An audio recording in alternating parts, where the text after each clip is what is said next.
Today I'll be discussing the song Candy, which is the fifth track off of Morphine's second record titled Cure for Pain, which was released in 1993. Now, Morphine is a very unique band. They're an alternative rock band from the Boston area, but there's not a single alternative rock band out there that's like them in any way. Morphine is a three-piece band which is comprised of just a bass, a saxophone, and drums. The drums for the first two records were played by Jerome Dupree, before Billy Conway took over for the third record on when Jerome started experiencing physical ailments that prevented him from playing. The saxophone is played by Dana Cawley, and the bass is played by frontman, songwriter, and vocalist Mark Sandman. Also, Mark Sandman plays a custom two-string bass which he plays slide on. A two-string bass with slide? I'm sure that's something you've never heard before.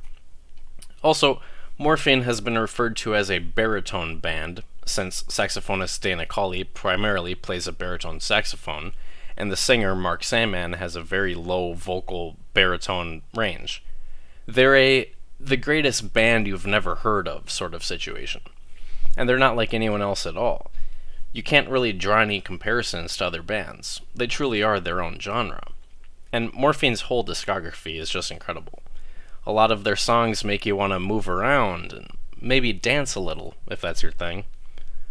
While other songs, like Candy, which we're discussing today, kinda just make you want to relax and take in the sound. Maybe reflect on something in your life. So quick personal story about this song and how I came to discover the band. Most of the songs I'll be going over in this series are songs that I've either been listening to my whole life, or at the very least for many years now. For example, my last video was on Cherub Rock, which is a song that I've been listening to for, 16 years now? 17 years? Yet, Candy is a song that I didn't hear for the first time until a couple months ago, and yet when I heard it, I immediately knew it was something special.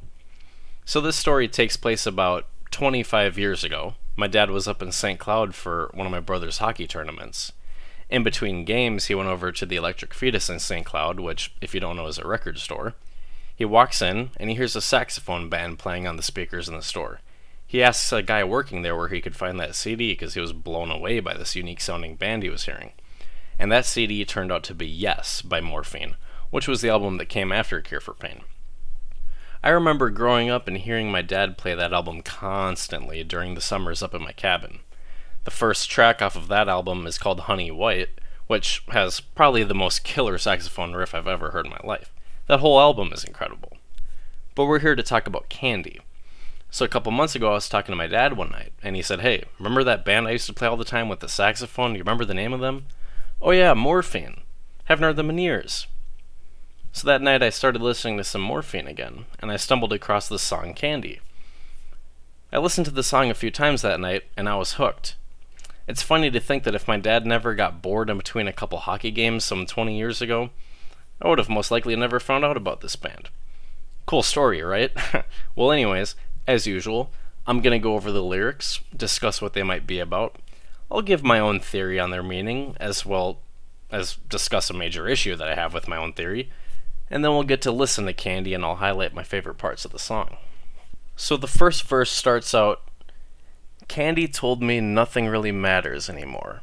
When I ask her what she means, she says I ought to know." And then the chorus, "Candy says she's made arrangements for me in the sand. Candy says she wants me with her down in Candyland."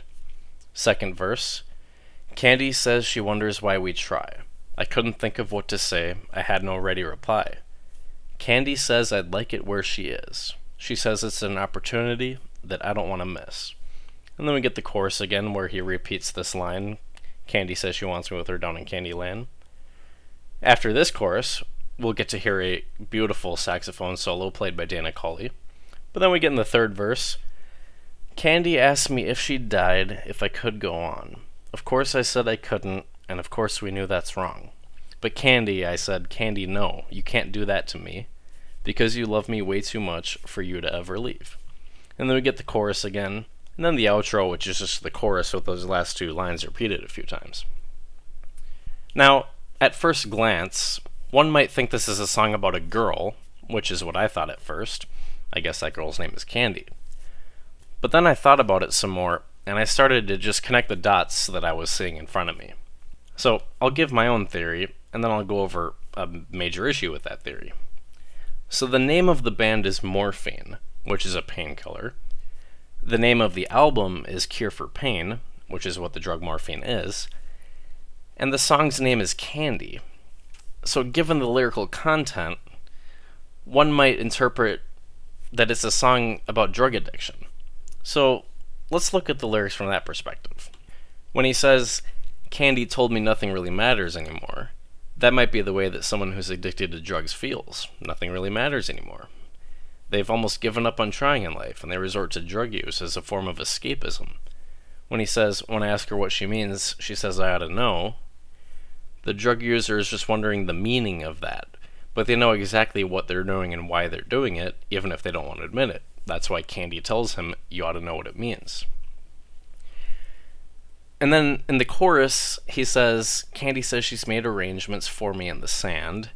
Now, I'm still not sure on how to interpret this part. But then when he says, Candy says she wants me with her down in Candyland, well, maybe Candyland is the place you go when you're high. Everything feels good. Everything's candy. It's a dreamlike world where there's no wrong and everything is sweet and feels good, right? Also, candy could be a euphemism for the drug in this context. It makes you feel good, it's sweet, it brings you temporary pleasure. But, as we all know, too much candy will have adverse effects. And then in the second verse when he says, Candy says she wonders why we try, I couldn't think of what to say, I had no ready reply. Now, again, this is something where I'm not entirely sure on what exactly he means here, but if I had to guess, he's wondering why he tries at certain things in life. And when he says, I couldn't think of what to say, I had no ready reply, he's just admitting to himself that he's unsure of why he tries. And then when Candy says he'd like it where she is, it's an opportunity you wouldn't want to miss, that could be the drugs tempting him, telling him, hey man, you don't want to miss out on that feeling, do you? You want to feel good, right? And then in the third verse, Candy asked me if she died, if I could go on. Of course I said I couldn't, and of course we knew that's wrong. It's like he's admitting he can't live without the drug, but deep down he really knows he can. He knows he's strong enough to move on and live life without it. But when he says, but Candy, no, you can't do that to me, you love me way too much for you to ever leave, once again, I'm not sure on exactly what to take away from this, because the drugs love him too much, not the other way around, I'm not sure. And that's where we come to a major issue that I have with my theory here, is that, first and foremost, there's no evidence that Mark Sandman was ever a drug user. There's also a great documentary I watched on the band where the band members also swore that Mark Sandman didn't use drugs, and they state that the band name Morphine comes from the Greek god of dreams Morpheus, and that's what the band was going for with their music, making it dreamy. And then sadly, when Mark Sandman collapsed on stage from cardiac arrest and subsequently passed away at a music festival in Italy in 1999, the Italian police immediately went and raided the room he was staying in because they also assumed he died of a drug overdose, but they never found anything. See, Mark Sandman was very secretive about his life. He'd lived a whole nother life almost before being in Morphine, as he was in his 40s when the band was formed. A couple things about his past are known, however, things that he's mentioned throughout the years to bandmates and in a couple interviews. One of them being that when he was younger, he was robbed and stabbed in the chest when he was working as a taxi driver. The other thing, which I think is much more devastating, is that when he was younger, he also lost his two younger brothers. So there's definitely some pain he experienced in his life, along with the survivor's guilt of losing his two brothers. It's no wonder he would later go on to release an album titled Cure for Pain. Outside of that, though, not much else is known about the rest of his personal life. But who knows? I don't want to be making assumptions here. That's just a theory I come up with for the meaning of the song. Could be wrong. I'm not saying it's right. But at the end of the day, it's just lyrics. They're just words. The inspiration for them could have come from anywhere. They could have their own meaning. Only one person knows the true meaning of the lyrics, and they're Mark Sandman himself. But, like I said, they're just words. You can take away from them whatever you want. The listener can draw whatever interpretations that they feel like apply to them from this song. With all that being said, let's finally listen to Candy. This is one of their slower songs. It's a bit of a ballad. And like all other Morphine songs, it has a lot of space. And you'll see what I mean pretty soon when we start listening to it. Also, with Mark Sandman being a baritone singer, he has a low vocal range, but man, can he really work some great vocal melodies into that range. Also, Dana Cawley's saxophone work throughout the song is just incredible. It's beautiful. The saxophone solo we'll get to hear is incredible as well. So, let's hear the beginning of the song here, which starts off with the whole band, Jerome Dupree playing a simple beat on the drums, and Dana and Mark playing their sax and bass in harmony. Let's hear it.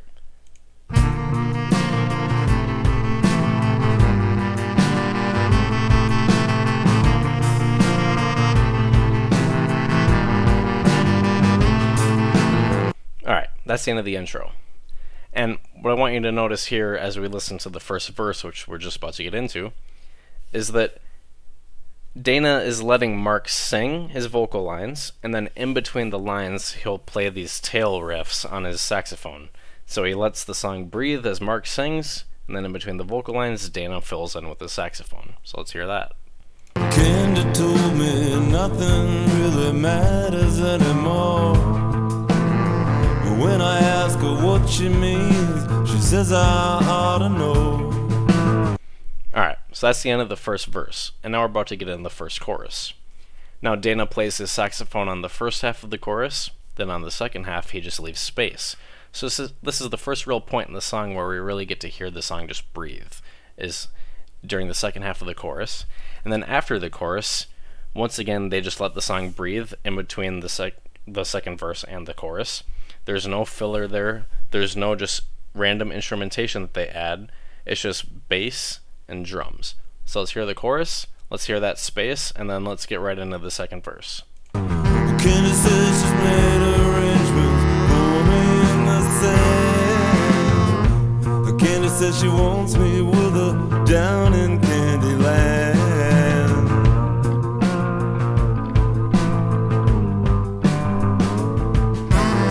Alright, so we're about to start the second verse, and something I just wanted to point out real quick is it's similar to the first verse with Dana playing on the first half and leaving space on the second half with his saxophone, but this time he's still playing on the second half of the verse, but he's just doing these quiet volume swells on his sax that you kind of have to listen to hear them in the mix. Let's hear it. Candy says she wonders why we try. I couldn't think of what to say, I had no ready reply. Well, Candy says I'd like her where she is. She says it's an opportunity that I don't want to miss. Candy says she's made arrangements for me in the sand. Candy says she wants me with her down in Candyland. Candy says she wants me with her down in Candyland. Alright, that's the end of the second chorus. And now we're about to hear a beautiful saxophone solo from Dana Cawley. And in the background of the solo, Jerome Dupree is just playing that simple drum beat throughout the song, but he will play these little almost fills here and there. He'll hit the hi-hat a few times, or maybe the snare for a couple notes. But for the most part, we're just going to be hearing the saxophone solo. So let's listen to that, and then we'll get right into the third verse. And what I want you to notice as well about the third verse is on that verse, there's no saxophone, just space, and Mark is singing a little softer. The vocals are a little more intimate. So let's hear the solo and then the third verse.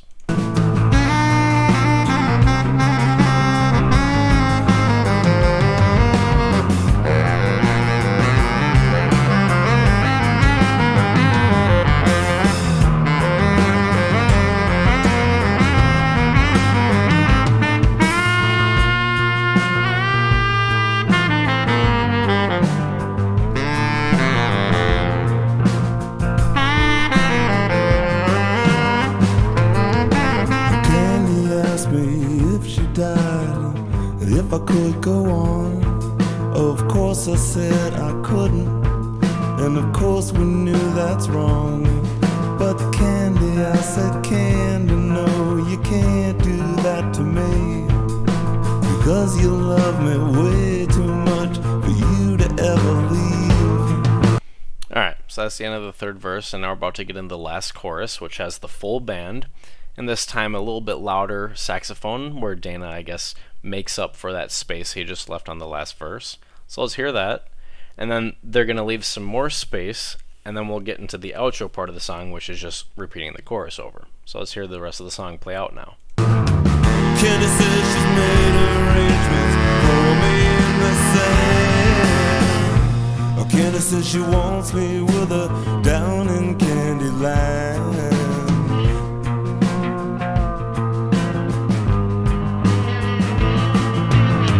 Alright, I want to stop it here quick because, like I mentioned earlier, Mark Sandman plays slide on his bass, which he's been playing throughout this whole song. You just might not have noticed it. But here is where you can really hear him just kind of fiddling around with his slide, which is the first point in the song where the untrained ear might be able to pick up the slide on the bass. So I'll back it up a few seconds, we'll hear that, and then they'll get right into the outro, which is basically another chorus, so it's similar to the other choruses in structure, but this time as they play that repeating part of the chorus, Dana starts to harmonize with the vocals on his saxophone, and it gets louder and louder before the song ultimately finishes out. So back it up here a couple seconds so you can hear Mark play the slide on his bass, and then we'll hear the rest of the song. Candy says she's made arrangements for me in the sand. And Candy says she wants me with her down in Candyland. Candy says she wants me with her down in Candyland. Candy says she wants me with her down in Candyland. Candy says she wants me with her down in Candyland.